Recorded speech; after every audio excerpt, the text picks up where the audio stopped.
Hello students, I am Dr. A.B. Patil. Welcome in this session of Enhancement of Food Production, lecture number 16. In this lecture, we will discuss about the apiculture. Apiculture deals with an artificial rearing of honeybees to obtain the bee products like honey, wax, then pollen, bee venom, bee glue, and royal jelly, as well as the pollinating agents for the crop plants.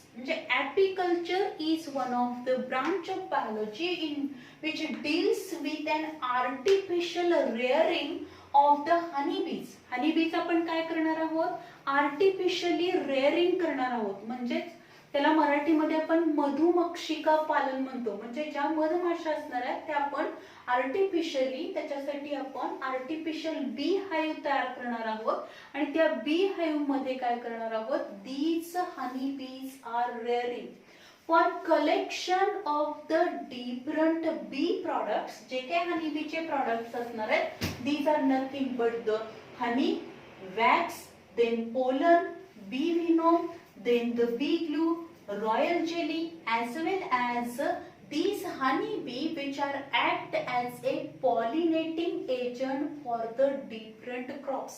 So in this way, for the production of these different products, means the honey and wax, major products त्याच्यामधले कुठले, honey and wax production साठी there is a rearing of these honey bees in artificial hive. This is nothing but the apiculture. त्याला आपण apiculture म्हणणार आहोत. This apiculture, mostly in the apiculture, the different species of honeybee which are used. The common species which are selected for the apiculture or mostly used in the apiculture, these are nothing but the Apis dorsata. This is also known as a rock bee, and this rock bee having the ability to produce 36 kg honey bee per year. एका वर्षामध्ये ती 36 kg एवढा काय करू शकणार आहे, honey production करू शकणार आहे. देन द नेक्स्ट आहे Apis indica. This is the Indian bee, and this Indian bee ही जी काय एपिस इंडिका आहे, this Apis indica which is the Indian bee. This Indian bee having the ability to produce 35 to 45 kg honey per year. Then the third आहे Apis florea, and this is the little bee. सगळ्यात लहान honey bee जे असणार आहे size न, this is nothing but the Apis florea, and which is this honey bee build a very small honeycomb. Then the small जे काही कोंब असेल तिचा हनी हाईव्ह जे असणार आहे आपण म्हणतो build the smallest comb. Then the next आपण बघितलं Apis mellifera. Apis mellifera which is also known as, or it is one of the European variety of the honeybee, and this European honeybee variety which having the more, or which having the ability to produce the more honey. The honey yield which is more in this European honeybee, which is nothing but the 45 to 180 kg honey per year. एका वर्षामध्ये जवळजवळ 45 to 180 kg हनी काय होणार आहे, production होईल. म्हणजे जवळजवळ 45 ते 180 किलो हनी हा पर इयर प्रोडक्शन करण्याची ॲबिलिटी ह्या एपिस मिलिफेरा मध्ये आहे. So these are the 4 different species of the honeybee which are mostly used in the apiculture. In this apiculture, if you observe in India, most commonly use the species of honeybee which is nothing but the Apis indica. Apis indica, which is commonly used in the apiculture of the apiculture in India. Then if you observe the honeybees which are included in the class insecta, and this small insect which having the ability to collect the honey, and this honey which is collected in their hive, त्याच्या hive मध्ये ते collect करणार आहे, as well as this insect which having the ability to produce the wax. wax produce करण्याची त्याच्यामध्ये ability आहे, because wax gland is present and due to presence of this gland they secrete the wax, and which is also beneficial for the human being.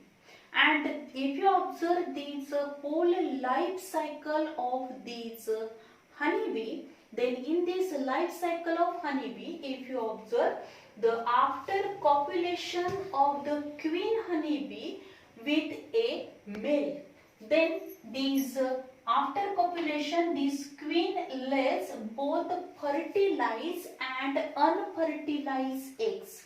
Copulation झाल्यानंतर means after the union or mating of the male and female, this queen which lay down both fertilized and unfertilized eggs, that is 1500 to 2000 eggs per day. प्रत्येक दिवशी ती काय करणार आहे, जवळजवळ 1500 ते 2000 eggs lay down करण्याची कॅपॅसिटी ही या क्वीन मध्ये आहे. And this after these eggs, when the queen lays both fertilized and unfertilized eggs, after 24 days unfertilized eggs which are developed into male or the drone, म्हणजे हे जे काही eggs असणार आहे ते एग्स मध्ये जर आपण बघितलं, जे एग्स अनफर्टिलाइज आहेत त्या एग्स पासून जवळजवळ 24 दिवसानंतर काय फॉर्म होणार आहे, तर मेल फॉर्म होतील. And these males which are form by the parthenogenesis process, means there is no union of male and female gamete, unfertilized egg असणार आहे. So these male which are the haploid one, male कसे असणार आहेत, haploid असतील. Then after 16 days, from these fertilized, जे काही fertilized eggs असणार आहेत त्या fertilized eggs पासून ज्या काही larva form होणार आहेत त्या larva पासून ज्या larvaला, the larva which are fed on the royal jelly, from this larva there is a development of the queen. काय develop होईल, queen develop होणार. And after 21 days the larvae which are fed on the normal diet, they are, from these larvae there is a development of the workers. काय form होतील, workers form. If you observe these three, that is the queen, drones and workers. Queen, प्रत्येक जर आपण हनीबीचं जर hive बघितलं, मधमाशांचं पोळं जर बघितलं पण, तर एका मधमाशांच्या पोळ्यामध्ये म्हणजे एका हाईव मध्ये there are 50,000 to 60,000 honeybee which are present in a one hive. एका मधमाशांच्या पोळ्यामध्ये जवळजवळ 50,000 ते 60,000 मधमाशा प्रेझेंट असणार आहेत. and per hive there is a single queen is present. प्रत्येक हाईव मध्ये एकच क्वीन प्रेझेंट असणार आहे. आणि ती क्वीन कशी फॉर्म होणार आहे, जे काही फर्टिलाइज एग आहे आणि त्या फर्टिलाइज एग पासून जे लार्वा फॉर्म होतील आणि ते लार्वा, ज्या लार्वाला रॉयल जेली मिळणार आहे त्या लार्वा पासूनच काय होणार, 16 दिवसानंतर क्वीन फॉर्म होईल. ही जी काही क्वीन फॉर्म होणार आहे, the female or this fertile female which feed on the royal jelly which is nothing but the queen, and the life span of this queen which is 2 to 3 years. त्याचा life span किती आहे, 2 ते 3 वर्ष एवढा त्याचा life span असतो.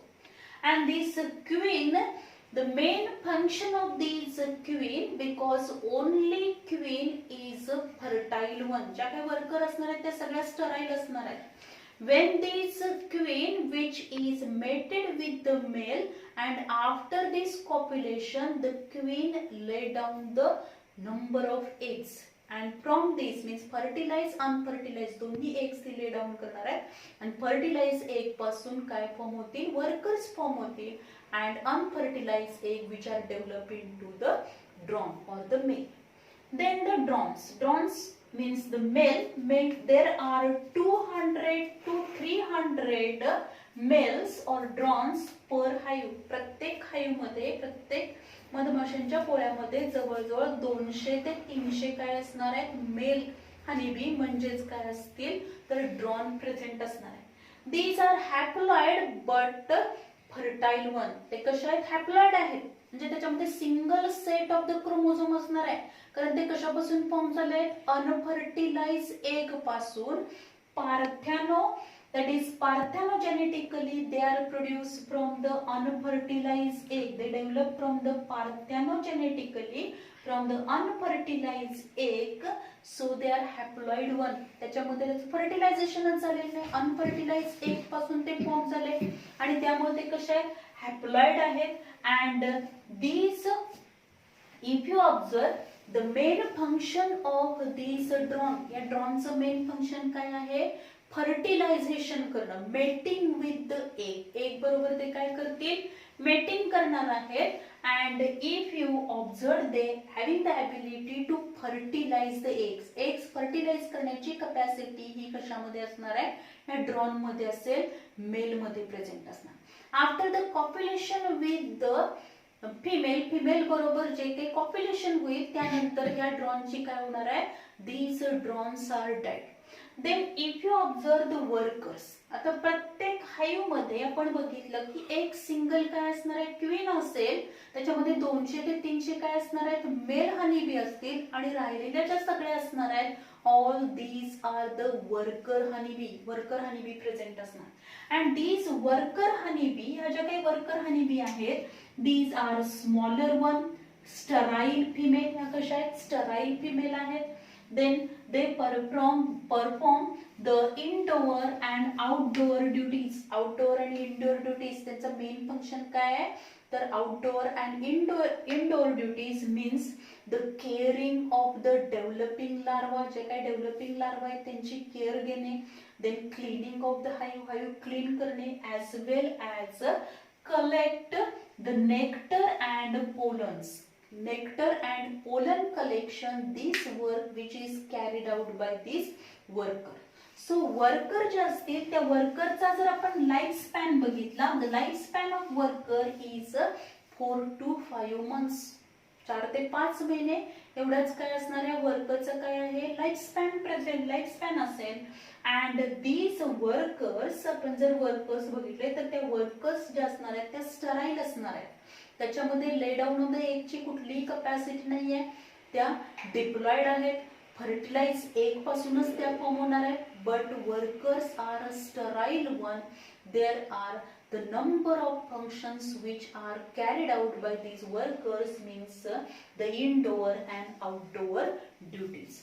Then the bee wax is a secretory product of the hypodermal glands. जे काय हायपोडर्मल ग्लँड्स असणार आहेत त्या वर्कर मध्ये हायपोडर्मल ग्लँड्स असतील आणि त्या हायपोडर्मल ग्लँड्स पासून एक सिक्रेटरी प्रॉडक्ट फॉर्म होतो. आणि this secretory product which is nothing but the bee wax. म्हणजे या ज्या वर्कर्स आहेत त्या वर्कर्स मध्ये हायपोडर्मल ग्लँड प्रेझेंट आहे.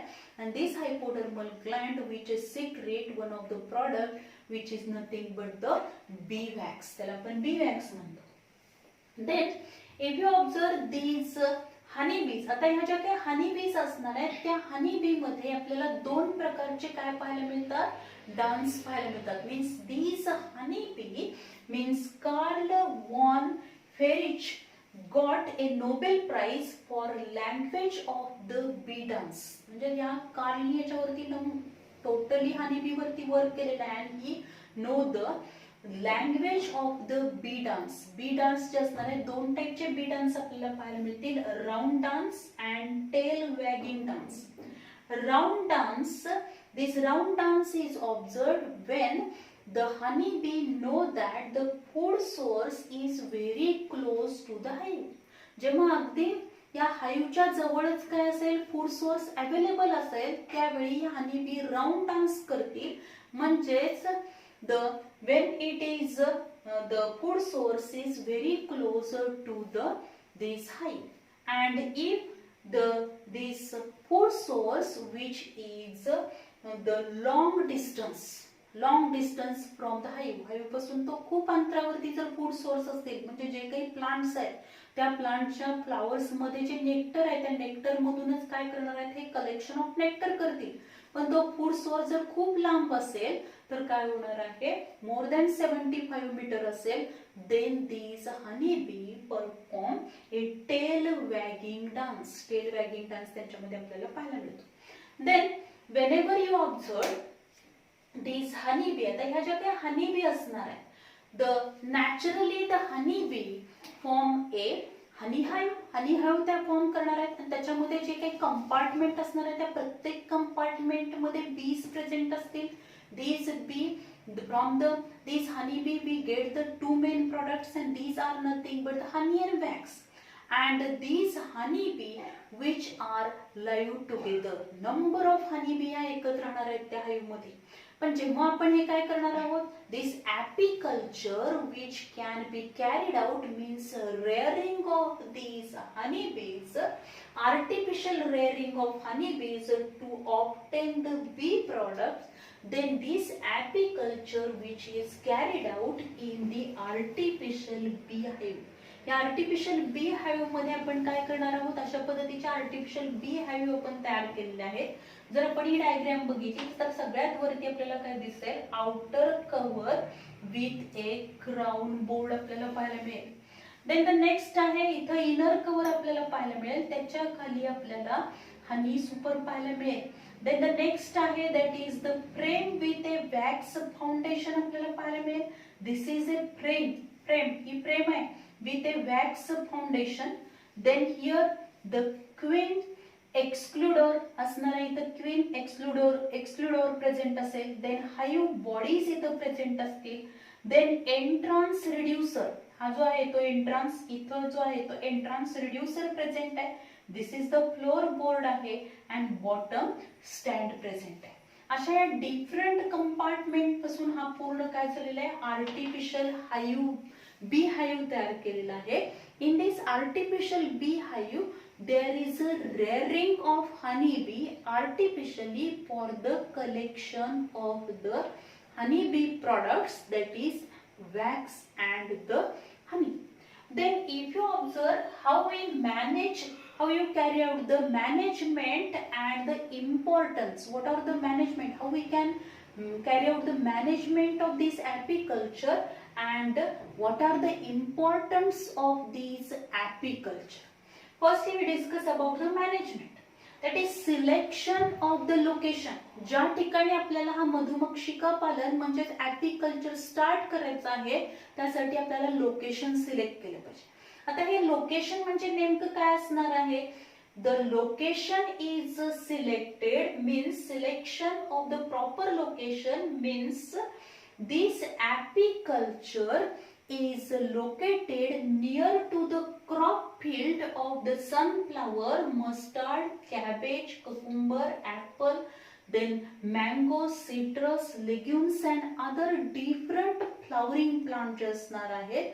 त्यानंतर फ्रूट प्लांट्स असतील की जिथे नंबर ऑफ फ्लावर्स प्रेझेंट असतील, त्याच्यामध्ये नेक्टर सिक्रेशन जास्त असेल, अशा प्लांटचं जर अशा क्रॉप प्लांट्स किंवा हे फ्रूट ट्रीज जे असणार आहेत हे जर जवळपास असतील जास्त, तर काय होणार आहे, this location which is good for the apiculture. Apiculture साठी हे लोकेशन चांगलं आहे, कारण या लोकेशनला तिथे नंबर ऑफ फ्लावर्स अवेलेबल आहे की त्या फ्लावर्स मधून वर्कर हनीबी काय करतील, worker honeybees collect nectar and the pollen from these flowers. Then the next catching and hiving. Then the next catching and hiving. This can be carried out in the artificial bee. Catching करायचं त्याचं आणि हायविंग करायचं आहे. म्हणजे या जे काय आपण आर्टिफिशियल हाईव्ह केलेलं आहे त्याच्यामध्ये त्या मधमाशा काय करायच्या आपल्याला सोडायच्या. त्याचबरोबर काय, selection of the proper species for the more yield of the honey production. ज्या काही 4 स्पेसिस कॉमनली काय केल्या जातात हनीबीच्या वापरल्या जातात, त्याच्यामध्ये मोस्टली इंडियामध्ये वापरली जाणारी कुठली आहे, एपिस इंडिका आहे की ज्याच्यापासून प्रोडक्शन आपल्याला जास्त मिळेल. किंवा युरोपियन जर आपण व्हरायटी बघितली तर त्याच्यामध्ये आपल्याला त्याच्यापेक्षाही जास्त प्रमाणात काय मिळणार आहे, हनीबीचं प्रोडक्शन आपल्याला मिळेल. देन द नेक्स्ट आपण बघणार आहोत मॅनेजमेंट ऑफ द हाईव्ह. हे जे काही हाईव्ह असणार आहे त्याचं प्रॉपर मॅनेजमेंट केलं पाहिजे, क्लिनिंग केलं पाहिजे. This can be carried out. Then handling and collection of honey and bee wax. जे काही बी वॅक्स अँड हनी जे असणार आहे त्याचा handling and collection which can be carried out properly in this artificial bee hive. जो artificial bee hive मध्ये जिथं हनीचं collection झालेलं आहे, बी वॅक्स आहे, ते handling and collection which can be carried out properly. Then also the periodic inspection for the cleanness of the hive box. जे काय hive box आहे त्या हाईव्ह बॉक्सचं काय केलं पाहिजे, पिरियडिक इन्स्पेक्शन प्रॉपरली अगदी ठराविक दिवसानंतर ते काय केलं पाहिजे, ते बॉक्स आपण चेक केले पाहिजेत. म्हणजे periodic inspection of these inspection for the cleanness of the hive box. Hive box काय केले पाहिजे, प्रॉपरली क्लीन करण्यासाठी ते प्रॉपरली काही दिवसानंतर आपण ते प्रॉपरली ते क्लीन केले पाहिजेत, ते बघितले पाहिजेत आणि ते क्लीन करणं गरजेचं आहे. देन हा लास्ट पॉइंट आपण ऑलरेडी बघितलाय, that is the crop field of the sunflower, mustard, cabbage, cucumber, apple, mango, citrus and legume and other the flowering plants which are near to this apiculture site. जिथे हा project आपण plant केलेला आहे त्याच्यापासून जवळच अंतरावरती हे फील्ड असतील तर हनीबी काय करणार आहे, जास्तीत जास्त कलेक्शन करतील and we get the more yield. Then what are the importance of these apiculture? First importance याच्यामध्ये जर आपण बघितला, honey, that is collection of honey, and this honey which is a laxative, blood purifier and antiseptic. कसा आहे, blood purifier आहे, antiseptic आहे, then laxative आहे, then bee wax. आता bee wax which is also use in the bee wax is mostly used in the cosmetics, creams, paints and polishes. त्याच्यामध्ये ते वापरलं जातं. बी वॅक्स हे मोस्टली कशामध्ये वापरलं जाणार आहे, कॉस्मेटिक्स मध्ये पण वापरलं जाईल, क्रीम प्रिपरेशन मध्ये वापरलं जाणार आहे, पेंट्स असतील, पॉलिश असतील त्याच्यामध्ये पण वापरलं जाईल. Then pollination.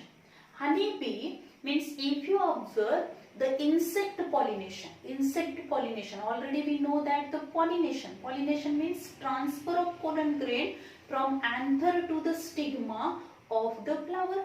म्हणजे दोन वेगवेगळे प्लांट्स आहेत तर एका फुलातले परागकणे दुसऱ्या प्लांटवरच्या त्याच स्पेसिसच्या दुसऱ्या प्लांटवरती जे फ्लावर आहे त्याच्या स्टिग्मावरती डस्ट होण्याची जी प्रोसेस असते त्याला आपण पॉलिनेशन म्हणतो. And in this pollination process, number of biotic agents play very important role. And insect pollination जे आहे, this insect pollination 80% insect pollination which can be carried out with the honeybee. So honeybee which play very important role, or these honeybees are the good pollinating agent. These honeybee which carry out the pollination, and after this pollination there is a fertilization, and so there is a development of the fruits. So for the pollination these honeybee play very important role. Then the propolis, which is a waxy resin used to seal the hive. Hive seal करण्यासाठी हा जो काही आपण बघणार आहोत बी glue तयार होणार आहे किंवा प्रोपोलिस हे जे काही तयार होणार आहे, बी त्याला मोस्टली काय म्हटलं तर बी ग्लू म्हटलं तर this bee glue which is a waxy resin use to seal the hives. जे हाईव आहे ते हाईव सील करण्यासाठी या बी ग्लूचा उपयोग होणार आहे. As well as also there is a production of the bee venom and the royal jelly. This royal jelly which play very important role because this royal jelly which is used for feeding the larva, and the larva which get the royal jelly they develop into the queen honeybee. त्याच्यापासून काय development होणार आहे तर queen honeybee तयार होते.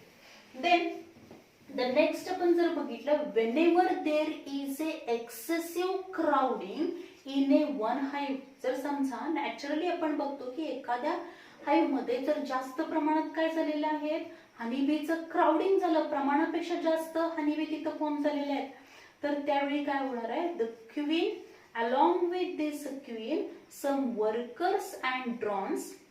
एक queen काय करणार, त्याच्यामधली काही वर्कर्स आणि काही ड्रॉन्स ना घेऊन ती काय करणार आहे, ते हाईव्ह सोडून दुसरं परत पूर्ण काय करणार आहे, new the hive which is built with the help of these workers, and in this old hive from one of the larvae which get the royal jelly. From this larvae there is a development of the new queen. नवीन queen त्या hive मध्ये form होईल आणि ती जी queen असणार आहे, this queen again after the copulation this queen laid down the 1500 to 2000 eggs per day.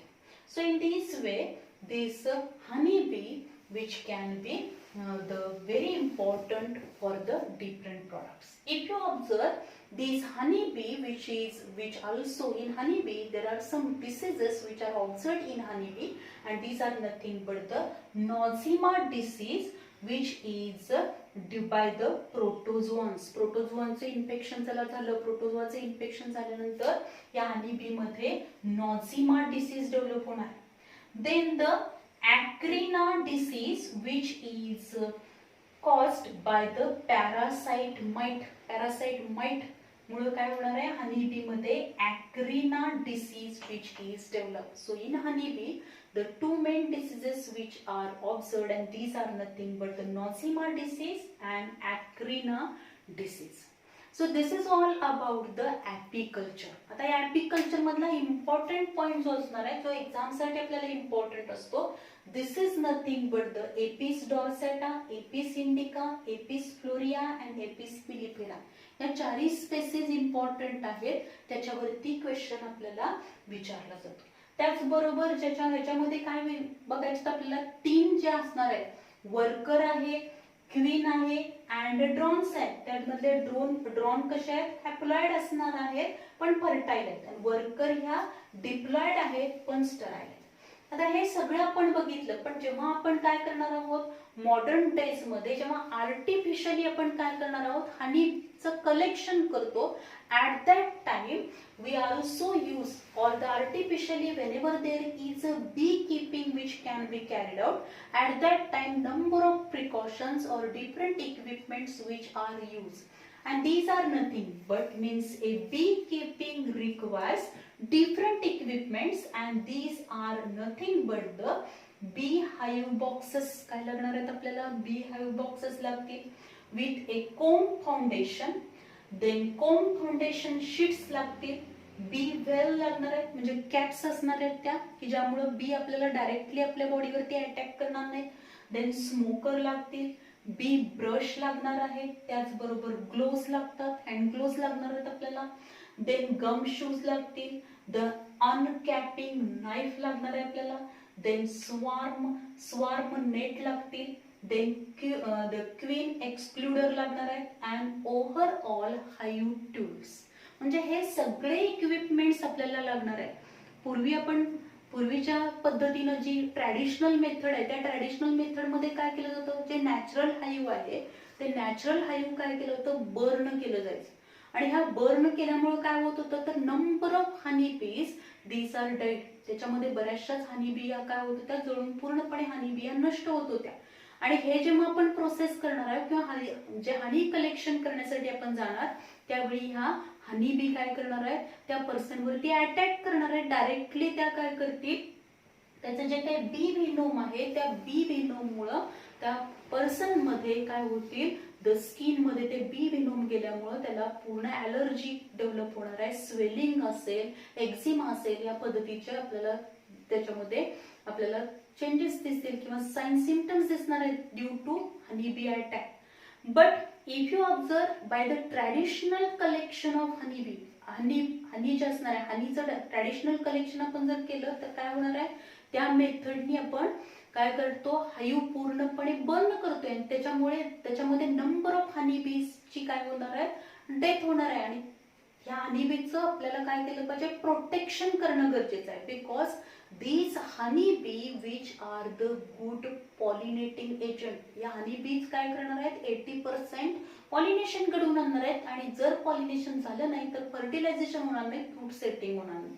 आणि त्याचबरोबर आपल्याला हनी अँड वॅक्स अवेलेबल होऊ शकत नाही. त्यामुळं जी काय आपण नवीन टेक्नॉलॉजी वापरतो की ज्याच्यामध्ये ॲपिकल्चर मध्ये आपण artificially rearing of the honey bee करतो, आणि त्यावेळी आपल्याला हे सगळे इक्विपमेंट्स वापरून आपण काय करू शकतो, हनीचं कलेक्शन करू शकतो.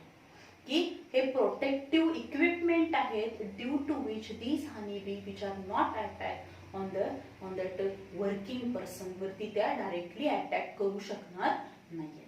So this is all about the apiculture. Thank you very much.